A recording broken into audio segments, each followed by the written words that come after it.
Maharashtra TV9 news, संकल्प सर्वसामान्यांच्या हिताचा। कोथरूडमधून एक धक्कादायक बातमी समोर आली आहे। पत्नी माहेरी निघून आल्याने जावयाने सासरवाडीतील घर जाण्याचा प्रयत्न केल्याची घटना घडली। कोथरूडमधील सुतारदरा येथे ही घटना घडली आहे। या प्रकरणी कोथरूड पोलिसांकडून साहिल हाळंदे याच्या विरुद्ध गुन्हा दाखल करण्यात आला। याबाबत हाळंदेच्या सासूने कोथरूड पोलीस ठाण्यात फिर्याद दिली आहे। पोलिसांनी दिलेल्या माहितीनुसार साहिल आणि त्याची पत्नी तेजल यांच्यात वाद झाल्याने ती बुधवारी रात्री कोथरूड भागातील माहेरी निघून आली होती। त्यानंतर तिच्या पाठोपाठ साहिल सुतारदरा परिसरातील सासुरवाडीमध्ये आला। तो लगेच घरी आली नाही तर तुझ्या आईचे घर जाळून टाकील अशी धमकी त्याने पत्नीला दिली। त्यानंतर साहिल सासूच्या घरामध्ये शिरून शिवीगाळ करायला सुरुवात करून त्याने ज्वलनशील पदार्थ टाकून आग लागली।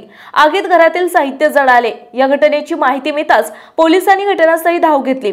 पोलीस उपायुक्त संभाजी कदम, सहाय्यक आयुक्त विठ्ठल दबडे, वरिष्ठ पोलीस निरीक्षक संदीप देशमाने यांनी घटनास्थळी भेट दिली। पसार झालेल्या हाळंदेचा पोलिसांकडून शोध घेण्यात येत असून सहाय्यक पोलीस निरीक्षक संदीप पवार तपास करतायत।